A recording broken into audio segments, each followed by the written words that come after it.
तो चलिए बढ़ते हैं नेक्स्ट क्वेश्चन, क्वेश्चन नंबर 9 की तरफ। क्वेश्चन नंबर 9 क्या कह रहा है, 2 कॉलम कैश बुक है of Reema, find cash and bank balance. भैया इनके आप कैश और बैंक बैलेंस बताइए। चलिए मुझे थोड़ा सा एक्स्ट्रा स्पेस चाहिए, तो इसके लिए मैंने क्या किया, मैंने थोड़ा सा इसको ऊपर कर लेता हूँ। ठीक है, चलिए स्टार्ट करते हैं।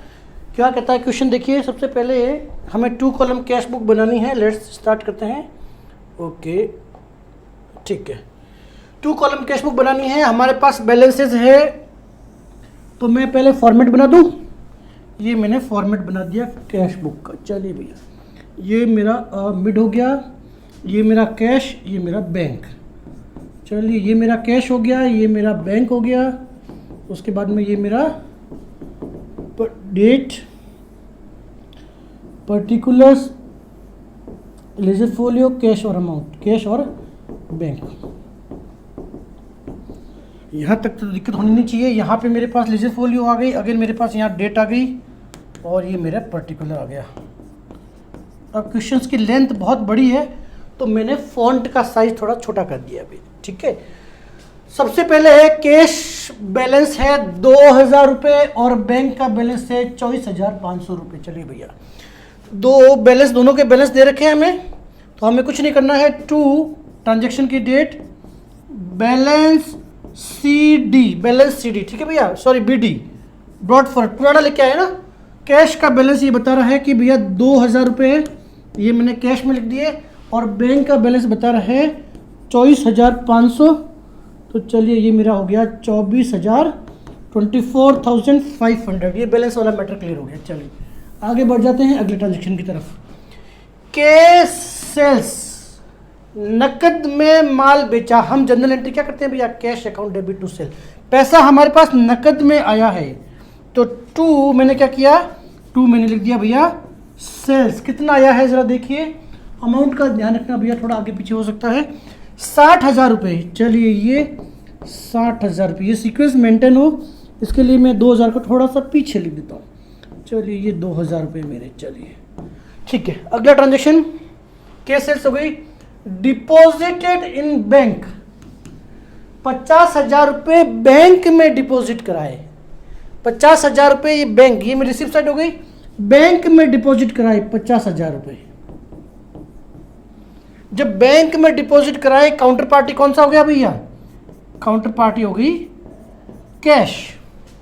ठीक है, काउंटर एंट्री होगी, ये मैंने C लिख दिया। अब बैंक में जमा कराए, पैसा आया कहाँ से, पैसा निकला होगा कैश से, तो मैंने कैश में से पैसा विड्रॉल किया होगा और बैंक में जमा कराया होगा। तो यहाँ कैश में काउंटर पार्टी कौन बन जाएगा, यहाँ बन जाएगा बैंक। चलिए हो गया काउंटर एंट्री। मतलब ये हुआ कि कैश से पैसा निकला और बैंक में जमा कराइए, तो क्या डिपॉजिटेड इन द बैंक, और अमाउंट दिया हुआ है 50,000 रुपये। ठीक है, अगला transaction, issue cheque to Sohan. Sohan नाम का पर्सन है जिसको हमने 10,000 रुपये का चेक इशू किया। भैया Sohan account debit to bank, यानी कि मेरे यहाँ से बैंक से भुगतान हुआ है। सॉरी यहाँ मैंने 2 गलती से लिख दिया भैया, ये बाई रहेगा। ठीक है ना, बाई बैंक था, और ये बाई मेरा सोहन। कितना रुपया है भैया, सोहन के अंदर है ये मेरा 10,000 रुपये। ठीक है, बैंक से भुगतान हुआ है ना, तो बैंक की साइड से ये पेमेंट हो गया सोहन को।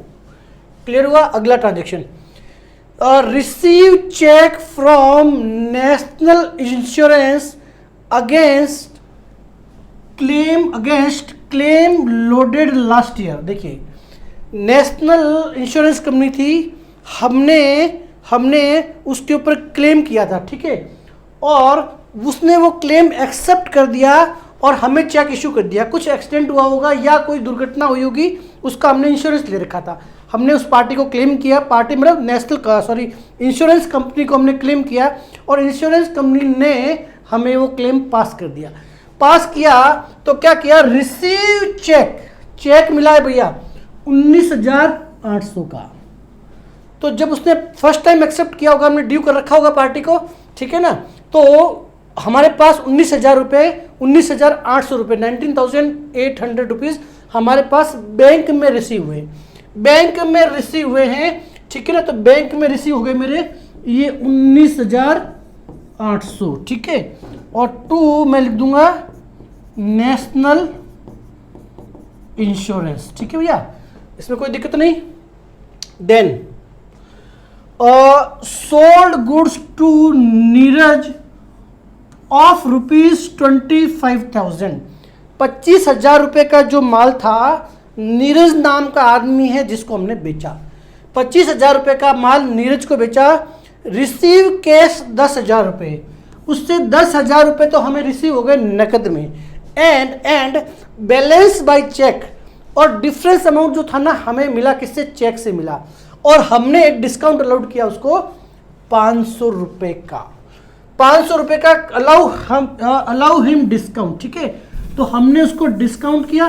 तो इस ट्रांजेक्शन को अगर मैं रिकॉर्ड करूं, ठीक है, तो एक तरह से ये हो गया, या तो मैं इसकी 2 जनरल एंट्री पास करूं, या तो मैं इसकी 2 जनरल एंट्री पास करूं। पहला था goods sold to Neeraj 25,000 rupees.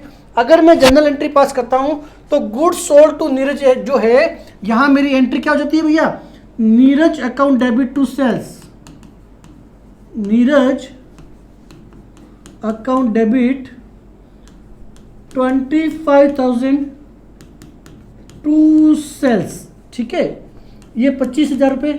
तो ये जो जनरल एंट्री होती है ना भैया, अगर मैं इस वे से रिकॉर्ड करता या मैं डायरेक्ट कैश से ट्रीट करता, डिपेंड करता है ना मैं क्या कर रहा हूं। अगर मैं पहले नीरज को बुक करता हूं तो मैं जनरल एंट्री करता नीरज टू सेल्स, चूंकि ये मेरी कैश बुक है तो मैंने इस ट्रांजेक्शन को रिकॉर्ड नहीं करना इधर। ये जो ट्रांजेक्शन है आइदर तो हमारी सेल्स बुक में जाएगा अगर हम सेल्स बुक मेंटेन कर रहे हैं, क्योंकि एक बार इसलिए उधार ट्रीट किया होगा। आगे हम समझेंगे कि भी कैश ट्रांजेक्शन्स अगर कैश सेल्स है तो कैश उसको हम यहाँ रिकॉर्ड नहीं करते। तो इन केस वेरी इंपॉर्टेंट, आगे बहुत डिटेल में करेंगे। अगर ये उधार ट्रांजेक्शन ट्रीट करते हैं एक बार के लिए बिफोर कलेक्शन, तो हम इसको कहाँ ट्रांजेक्शन रिकॉर्ड करेंगे, सेल्स बुक में रिकॉर्ड करेंगे, ठीक है ना। और सेल्स बुक नहीं है तो जर्नल प्रॉपर में रिकॉर्ड करेंगे। अब मैंने कहा अब हमें कलेक्ट हो रहा है पैसा, समझना। अब जो पैसा आया है ना कैश के फॉर्म में, ये आ रहा है कैश अकाउंट डेबिट। कैश ये बोल रहा है कि भैया 10,000 रुपये हमें कैश मिला, हमने डिस्काउंट अलाउड कर दिया उसको, डिस्काउंट अलाउड कर दिया कितना, 500 रुपीज़, चलिए। और नीरज का जो हमारे यहाँ पे जो अकाउंट है वो अकाउंट है 25,000 रुपीज़ से। तो आप बताइए नीरज ने बैंक में कितना पेमेंट दिया होगा, तो बैंक में जो अकाउंट नीरज ने जो पैसा दिया है वो दिया है 14,500। ये हमारी जनरल एंट्री अगर मैं करता तो अब समझने की बात है कि कैश बुक का जो ट्रांजेक्शन है 10,000 रुपये, ये मेरा टू मैंने क्या एंट्री कर दी इसके अंदर, मैंने नीरज के नाम से कर रखी है। तो ये मेरे पास नीरज नाम से कैश बुक के अंदर कैश में रिसीव हो गए 10,000 रुपये, ठीक है। यहाँ तक तो कोई डाउट नहीं होना चाहिए। इसी तरह से जो बैंक का पेमेंट है ये भी एंट्री यहाँ आ जाएगी मेरी। तो नीरज से 10,000 तो यहाँ आ गया और 14,500 रुपये मेरी बैंक में आ गया। अब ट्रांजेक्शन बचा क्या, discount allowed debit to Neeraj 500 only, ठीक है। ये मेरा जर्नल प्रॉपर में ट्रांजेक्शन चला जाएगा। क्लियर है, ठीक है, ओके। आगे चलते हैं, बढ़ते हैं नेक्स्ट ट्रांजेक्शन की तरफ। अगला ट्रांजेक्शन क्या कहता है जरा देख लेते हैं। Okay, goods sold to Neeraj हो गया, okay. Purchase furniture by cheque, आपने चेक से फर्नीचर खरीदा भैया। अगर चेक से फर्नीचर खरीदा है तो हमारे यहाँ से पैसा गया है, तो ये हो गया फर्नीचर। कितना है भैया, ये है चेक से 10,000 रुपये, बैंक से 10,000 रुपये चले गए, कोई दिक्कत नहीं। Then sold old furniture by cash, हमने हमारा जो पुराना फर्नीचर था नकद में बेचा है, नकद में बेचा, कैश आया फर्नीचर चला गया, cash account debit to furniture. तो टू मैंने क्या लिखना है, टू फर्नीचर, परंतु ये जो 10,000 रुपये है, 10 है ना, ओके, ये 10,000 रुपये मुझे नकद में मिला है, ठीक है। तो ये कुछ ट्रांजेक्शन हमने क्वेश्चन नंबर 9 के रिकॉर्ड किए। अगले ट्रांजेक्शन्स जो है वो नीचे है, तो आप जल्दी से नोट डाउन कर दीजिए। मैं बढ़ जाता हूँ अगले क्वेश्चन की तरफ, अगले ट्रांजेक्शन्स की तरफ। चलिए, ये कुछ और ट्रांजेक्शन हमारे सामने आ गए, लेट्स, ओके, चलिए ठीक है, मुझे फिर से कैश बुक बनानी पड़ेगी। मैं जल्दी से कैश बुक का फॉर्मेट बना देता हूँ।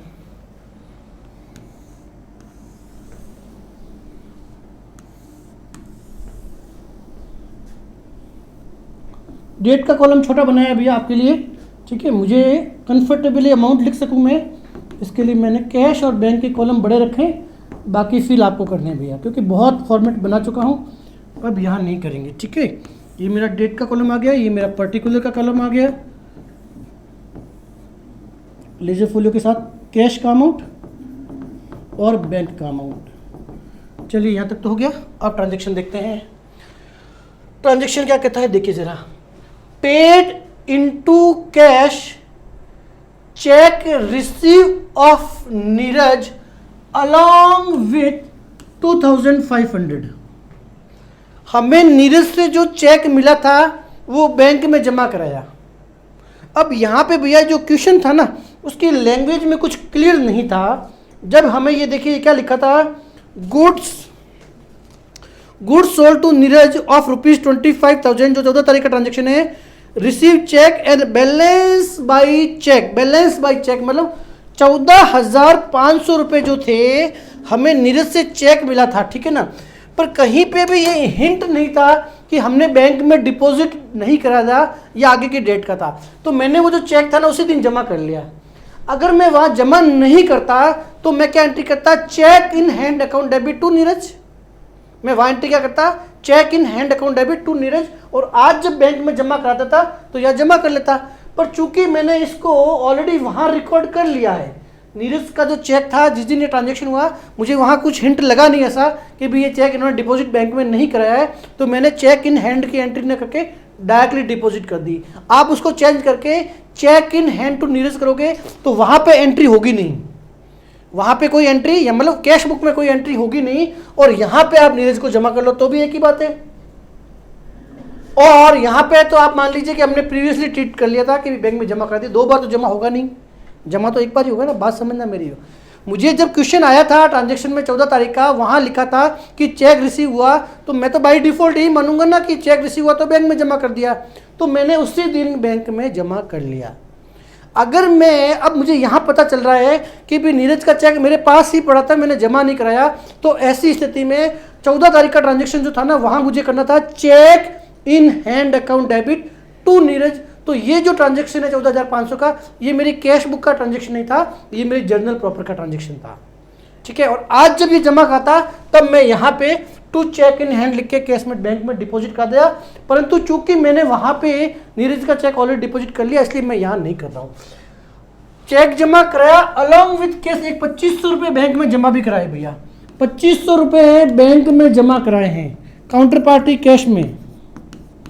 काउंटर पार्टी कौन हो जाएगी, कैश हो जाएगी, ठीक है। तो ये पैसा गया कहाँ से, बैंक से गया है, by cash, sorry by bank. वापिस चेक करते हैं, बैंक में डिपॉजिट हुआ है ना, बैंक में डिपॉजिट हुआ, कैश से निकला और बैंक में डिपॉजिट किया, कॉन्ट्रा एंट्री।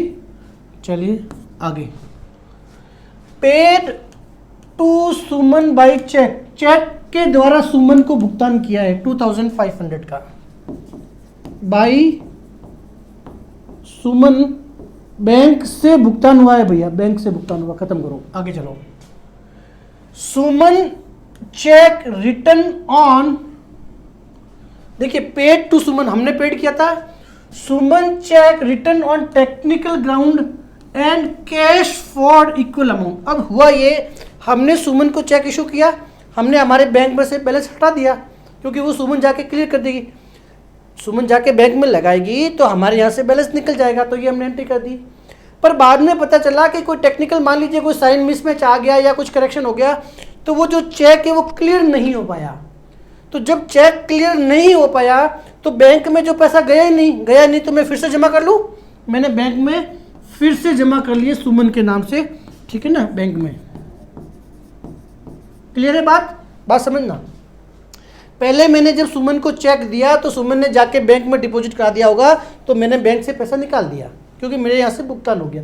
बाद में पता चला कि भी चेक ये रिटर्न हो गया, जो भी टेक्निकल कारण थे, पैसे तो हमारे पास पड़े हैं बैंक में, फिर भी कोई अदर टेक्निकल रीजन की वजह से चेक डिसऑनर्ड हो गया।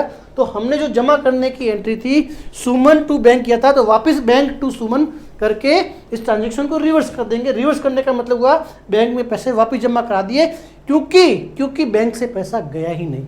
अब उसके बदले में हमने क्या किया, सुमन को कैश का दे दिया, कैश दे दिया, कहले भाई कैश ले जा, सॉरी गलती हो गई, आपका चेक क्लियर हुआ नहीं, आप कैश ले जाइए। तो बाई सुमन कितना हो गया 2500, मैंने उसको कैश का भुगतान कर दिया। ट्रांजेक्शन मेरा कंप्लीट हो गया। अगले ट्रांजेक्शन की तरफ बढ़ जाता हूँ एक बार। अगला ट्रांजेक्शन क्या कहता है, इनको इरेज कर देते हैं, फिर बढ़ते हैं अगले ट्रांजेक्शन की तरफ। चलिए, और bank charging bouncing charges, bank ने बाउंस चार्जेस हमसे चार्ज किए हैं, बाउंसिंग चार्जेस हमसे लगाए हैं। कितने हैं 300 रुपीज़ बैंक के बैलेंस से मेरे कट जाएगा, मेरे बैंक के बैलेंस से कट जाएगा। Bank paid insurance premium as per instruction. अब ये इंश्योरेंस प्रीमियम किस चीज़ का है मुझे नहीं पता है।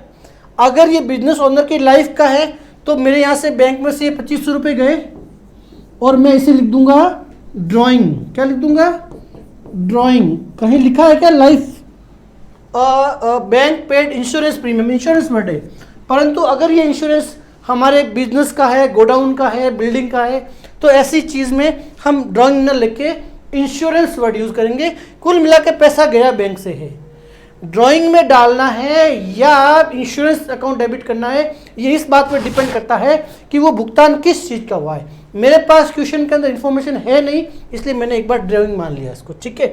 देन निगम पेड इनटू बैंक डायरेक्टली, हमारा कोई निगम से काम चल रहा होगा, निगम ने डायरेक्टली हमारे बैंक में पैसा जमा करा दिया और हमें सूचना दे दी। और भी बढ़िया भैया, इससे बढ़िया क्या चाहिए, 5000 रुपये बैंक में जमा हो गए टू निगम, ठीक है। ट्रांजेक्शन की डेट सब आपको लिखनी है। अब आपके लिए क्या होमवर्क है भैया, आपके लिए होमवर्क सीधा सा है, ये टोटल कीजिए और ये टोटल कीजिए, ठीक है। ये जो टोटल है मेरी, इस टोटल को पुट कर दीजिए यहाँ कैश के अंदर और इस टोटल को पुट कर दीजिए यहाँ बैंक में, और दोनों का जो डिफरेंस है बाई बैलेंस सीडी करके जो भी डिफरेंस अमाउंट कर दीजिए, ये हमारे कैश और बैंक के क्लोजिंग बैलेंस हो जाएंगे, ठीक है। क्लियर। बढ़ते हैं अगला क्वेश्चन, क्वेश्चन नंबर ये 9 हो गया, तो क्वेश्चन नंबर 10 की तरफ। तो चलिए बढ़ते हैं क्वेश्चन नंबर 10 की तरफ। और क्वेश्चन नंबर 10 फिर से वही 2 कॉलम कैश बुक है, ठीक है। Premium store Calcutta, proprietorship firm है मिस्टर अमित कुमार। चलिए मैं थोड़ा सा ऊपर कर लेता हूँ ताकि कंफर्टेबल साइज मिल जाए हमें वर्क करने के लिए। चलिए भैया बढ़ते हैं। पहले तो वही काम है हमारा, कैश बुक का फॉर्मेट बनाना है, तो वो तो हमारा फिक्स काम हो ही गया। चलिए ये हमने कर दिया, ये यहाँ मैं इसको मिड ले लेता हूँ। चलिए ये मेरा डेट का कॉलम मैंने छोटा बना दिया, ये मैंने पर्टिकुलर का कॉलम बना दिया, ये मेरा कैश और ये मेरा हो गया बैंक। ठीक इसी प्रकार मैंने डेट का कॉलम, पर्टिकुलर का कॉलम, लेजर फोलियो छोटा बना दिया, कैश का कॉलम बना दिया और मैंने बना दिया भैया बैंक का कॉलम। अब मैं ट्रांजैक्शन समझने की कोशिश करता हूँ। कमेंस बिजनेस विथ कैश, 50,000 रुपये लगाकर व्यापार प्रारंभ किया। Cash account debit to capital, इसमें कोई कंफ्यूजन नहीं, कोई नई एंट्री नहीं, बहुत सारी बार हम कर चुके हैं। 50,000 रुपये नकद में लगाकर व्यापार प्रारंभ किए, कर दीजिए भैया, कोई दिक्कत नहीं, सिंपल ट्रांजैक्शन है, ठीक है। अगले ट्रांजैक्शन देखते हैं। अगला ट्रांजैक्शन क्या है, open bank account and deposit cash in the bank. अब हमने क्या किया, बैंक में खाता ओपन किया और कैश जमा कराया। बैंक में खाता ओपन किया, ये हमारा बैंक अकाउंट आ गया और इसके अंदर हमने जमा कितने कराए भैया, 20,000 रुपये। चलिए ये हमारे बैंक में जमा हो गए। अब बैंक की काउंटर पार्टी कौन बनेगा, कैश बन जाएगा, CASS, कैश बन गया और ये हो गया, ठीक है। बाई मैंने लिख दिया यहाँ। अब पैसे निकले कहाँ से, निकला है मेरे कैश, पेमेंट कैश से निकला है, तो यहाँ मेरी काउंटर पार्टी बैंक बन जाएगी और ये काउंटर एंट्री बन गई। तो ये हो गया हमारा सेकंड ट्रांजैक्शन, ठीक है भैया। जहाँ हमने कैश में से पैसा निकाला कैश में से पैसा निकाला और बैंक में डिपॉजिट करा दिया। अगला क्वेश्चन क्या कहता है, ट्रांजेक्शन क्या कहता है, परचेज गुड्स इन कैश, नकद में परचेज गुड्स इन कैश, नकद में माल खरीदा, नकद में माल खरीदा भैया, बाई परचेज और अमाउंट कितना है जरा देखिए 5,000 रुपये, ये हमारे 5,000 रुपये हो गए। ठीक है, वेजेस पेड, हमने वेजेस का भुगतान किया है, कोई इंफॉर्मेशन नहीं है, कैश ट्रीट करूंगा, wages account debit to cash, तो ये हमारी वेजेस कितनी होगी 500 रुपीज़ की। चलिए ये 500 रुपये भैया मैंने वेजेस का भुगतान कर दिया। ठीक है, कोई दिक्कत नहीं है। आगे अगला ट्रांजेक्शन देखते हैं, यहाँ पे आइए, cash sales, cash account debit to sales, तो 2 हमारी हो गई भैया सेल्स, कैश में हमारे पैसे जमा हो जाएंगे। अमाउंट कितना ज़रा देखिए 2,000 रुपये। चलिए 2,000 रुपये। अगला परचेज गुड्स फॉर कैश, नकद में माल खरीदा, बाई परचेज कितना है, परचेज गुड्स फॉर कैश 6,000 रुपये, ये लो। ठीक है, हो गया। Then goods sold goods of ₹4,000 and payment receive by cheque which is deposited in bank allowed cash discount of ₹400। 4,000 रुपये का माल बेचा, 4,000 रुपये का माल बेचा, तो 2 हमारा जो सेल्स है वो है भैया 4,000 रुपये। Payment receive by cheque, bank में आया है हमारे पास, और डिस्काउंट अलाउड किया है 400 का, डिस्काउंट अलाउड 400 डेबिट, यानी कि हमारे बैंक में आ गए 3,600 रुपये। अब चूंकि हम कैश बुक में बैंक कॉलम मेंटेन कर रहे हैं, तो हमारे पास जो ट्रांजेक्शन है 400 रुपये जो हमने डिस्काउंट अलाउड किए, ओनली 400 रुपये discount allowed debit to sales, ये ट्रांजेक्शन हम रिकॉर्ड करेंगे जर्नल प्रॉपर के अंदर, और ये 3,600 रुपये हम रिसीव करेंगे कहाँ पे, ये हम सेल्स में, ये हमारी सेल्स है भैया, पर रिसीव करेंगे बैंक में, टू सेल्स बैंक में 3,600 रुपये। ओके 3,600 रुपये। ठीक है, ओके। अगला ट्रांजेक्शन बढ़ जाता हूँ, इसको इरेज करके नेक्स्ट ट्रांजेक्शन की तरफ बढ़ जाते हैं। अगला ट्रांजेक्शन क्या कहता है, receive advance from Amit by cheque, Amit से 6,000 रुपये बाय चेक से पैसा एडवांस मिला है, एडवांस मिला है ना, तो टू अमित बैंक में पैसा आया है। ठीक है, पैसा बैंक में आया है 6,000 रुपये। चलिए एंट्री कर लीजिए, जल्दी से रिकॉर्ड कर लीजिए, मैं बढ़ जाता हूँ इसी क्वेश्चन के नेक्स्ट ट्रांजेक्शन्स की तरफ। अगला ट्रांजेक्शन क्या कहता है देखिए, और कोई रहा तो नहीं, चलिए चेक कर लेते हैं, और रिसीव एडवांस फ्रॉम अमित, ठीक हो गया। चलिए आइए नेक्स्ट ट्रांजेक्शन्स, फिर से मुझे कैश का फॉर्मेट बनाना पड़ेगा, डेट का कॉलम,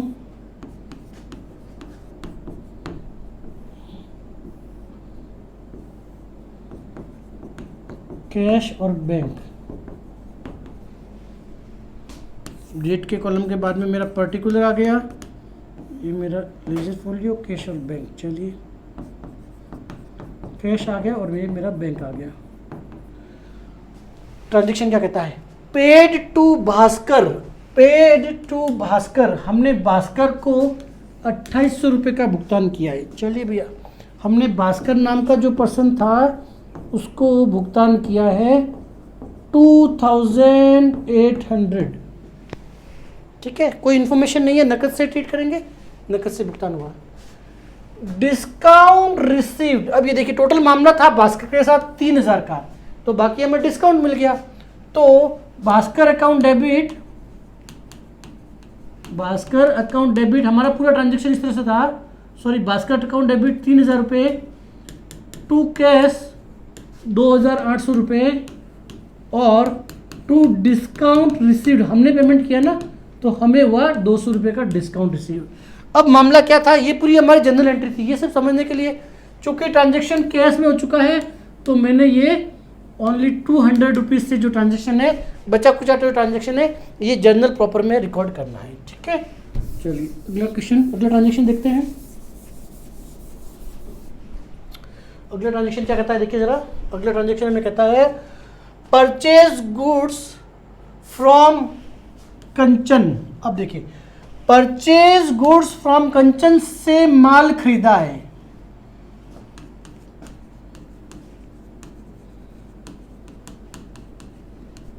टू कंचन, कहीं कोई हिंट नहीं है भैया। तो या तो ट्रांजैक्शन रिकॉर्ड करेंगे जर्नल प्रॉपर में, अगर परचेज बुक नहीं है और अगर परचेज बुक मेंटेन कर रखी है, अगले चैप्टर में परचेज बुक सिखाएंगे, तो हम जनरल प्रॉपर में रिकॉर्ड करेंगे ट्रांजैक्शन। हमारा केस बुक का ट्रांजैक्शन नहीं है, ट्रांजैक्शन जो है वो उधार ट्रांजैक्शन है भैया, उधार ट्रांजैक्शन है, हमारे यहाँ पे रिकॉर्ड नहीं होगा। Goods of 10,000 were destroyed during transportation, 10,000 का जो माल था ट्रांसपोर्टेशन में डिस्ट्रॉय हो गया, transport company admit the claim in full, transport company ने हमें वो जो क्या नाम क्या बोलते हैं क्लेम जो था एक्सेप्ट कर दिया, अभी चेक नहीं दिया, क्लेम जब एक्सेप्ट कर दिया तो हमारे पास एंट्री क्या हो गई, हमें इस ट्रांजेक्शन्स को रिकॉर्ड करना है, ठीक है ना। गुड डिस्ट्रॉय हुआ है ना, तो गुड्स लॉस इन ट्रांजिट, ये हमारे लिए खर्चा हो गया था, एक बार के लिए खर्चा था, ठीक है ना। लॉस इन ट्रांजिट, सॉरी हाँ, 2 हो गया हमारा परचेज। ये हमारी पहली ट्रांजेक्शन को हमने एक बार रिकॉर्ड किया, कितना अमाउंट का था, 10,000 रुपये का, कहीं पे भी कैश इन्वॉल्व नहीं है भैया, तो ऐसी स्थिति में हमने इस ट्रांजेक्शन को रिकॉर्ड किया जर्नल प्रॉपर में जब ये माल लॉस हुआ। पर टू परचेज क्यों किया ये आपको पता है, ठीक है ना, क्योंकि जर्नल के अंदर हमने गुड्स को डिस्ट्रॉय और अदर रिलेटेड ट्रांजैक्शंस बहुत सारे रिकॉर्ड किए। तो ये तो पहली स्थिति हो गई जब लॉस हुआ। फिर जब ये ट्रांसपोर्ट कंपनी ने क्लेम एक्सेप्ट कर दिया तो हम एंट्री क्या करेंगे, ट्रांसपोर्ट कंपनी अकाउंट डेबिट, जो भी नाम होगा ट्रांसपोर्ट कंपनी अकाउंट डेबिट, और हमारे यहाँ से हमारा खर्चा खत्म हो जाएगा, तो लॉस बाई ट्रांजिट या लॉस इन ट्रांजिट नाम से 10,000 रुपये की हम एक और जनरल एंट्री पास कर देंगे। मतलब ये हुआ कि पहले परचेज को माइनस करते हुए हमारे लिए खर्चा बुक किया, और जब हमें पता चल गया कि ट्रांसपोर्ट कंपनी ने खर्चा बुक कर लिया है, हमारे लिए खर्चा नहीं है, ट्रांसपोर्ट कंपनी ने क्लेम एक्सेप्ट कर लिया है, तो हमने सेकंड ट्रांजैक्शन करके इस खर्चे को शिफ्ट कर दिया ट्रांसपोर्ट कंपनी के फॉर्म में। अब हम ट्रांसपोर्ट कंपनी से पैसा मांगते हैं। फिलहाल हमारे पास चेक नहीं आया, तो मैंने ये 2 ट्रांजैक्शन रिकॉर्ड करने हैं। अगला ट्रांजैक्शन क्या है वहां देखिए, कुछ क्लियरिटी हो जाएगी। आगे देखिए क्या हुआ,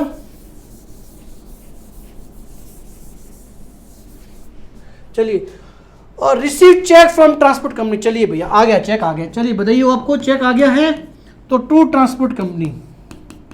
अब ट्रांसपोर्ट कंपनी जो थी, ठीक है ना, ट्रांसपोर्ट कंपनी थी वो डेटर्स में खड़ी थी, उसने हमने भुगतान कर दिया, तो bank account debit to transport company, transport company ने हमें पैसे दे दिए, हमारे बैंक में आ गए, ठीक है। अगला ट्रांजेक्शन क्या है जरा देखते हैं, रिसीव चेक फ्रॉम ट्रांसपोर्ट, चलिए ये हो चुका है, ठीक है। विड्रॉल फ्रॉम बैंक, बैंक से पैसा निकलवाया है, आया कहाँ है, कैश में आया, कहाँ है भैया, कैश में पैसा आया है ना, बैंक से पैसा निकलवाया है तो कैश में आया है, और कैश की काउंटर पार्टी बन जाएगी बैंक, कॉन्ट्रा एंट्री। इसी तरह से जब कैश में आया तो पैसा निकला कहाँ से है, निकला है भैया ये कितना है, 5,000 है, सॉरी 10,000 मैंने गलती से लिख दिया। कई बार इस तरह के लिखने में गलती हो तो उसकी वजह से बैलेंस ना मिले तो आप क्वेश्चन को वापस चेक कर लीजिए, ठीक है ना। जैसे ये 5,000 रुपये मैंने गलती से 10,000 लिख दिया था, तो कई बार ऐसी एरर, फंडामेंटल कभी गलती नहीं होगी, मतलब ट्रांजैक्शन को कभी गलत रिकॉर्ड नहीं करेंगे। अमाउंट में कई बार देखिए हम लोग खड़े होकर पढ़ाते हैं तो कई बार अमाउंट मिस हो जाता है, तो उसकी वजह से अगर ना मिले तो वापस रीचेक कर लीजिए, कोई बड़ा बात नहीं। बात यह है कि पैसा रिसीव का रिसीव में जाना चाहिए, पेमेंट का पेमेंट में जाना चाहिए, ठीक है ना। ये कोई छोटी मोटी एरर होती है क्लियरिकली, तो उसको आप माइंड ना करें। विड्रॉल फ्रॉम बैंक को मैंने कहा बैंक कैश में पैसा आया है, बैंक से निकलवाया, बैंक से निकलवाया तो कैश में आ गया, और बैंक से चला गया तो बैंक से चला गया तो हमने बैंक से निकाला ना, ये बैंक की काउंटर पार्टी कौन बन जाएगी, by cash.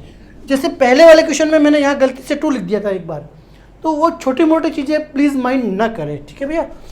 Okay, issue cheque as advance to grand machine, grand machine नाम की कोई फर्म है जिसको हमने 50,000 रुपये का चेक इशू किया है, ठीक है।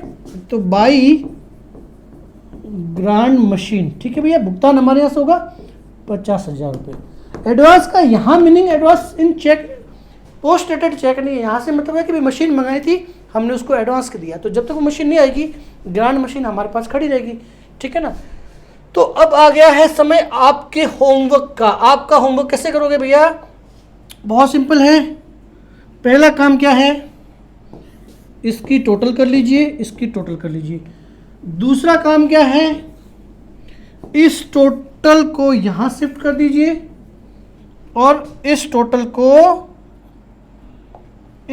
को यहां शिफ्ट कर दीजिए। डिफरेंस हो जाएगा बैलेंस CD। बैलेंस निकाल लीजिए, ये हमारे कैश बुक के क्लोजिंग बैलेंस हो जाएंगे। जिस महीने में हम हमारी बुक्स क्लोज कर रहे हैं, मतलब जनवरी का क्लोजिंग बैलेंस हो जाएगा। मैं जल्दी से मूव करूंगा नेक्स्ट क्वेश्चन, क्वेश्चन नंबर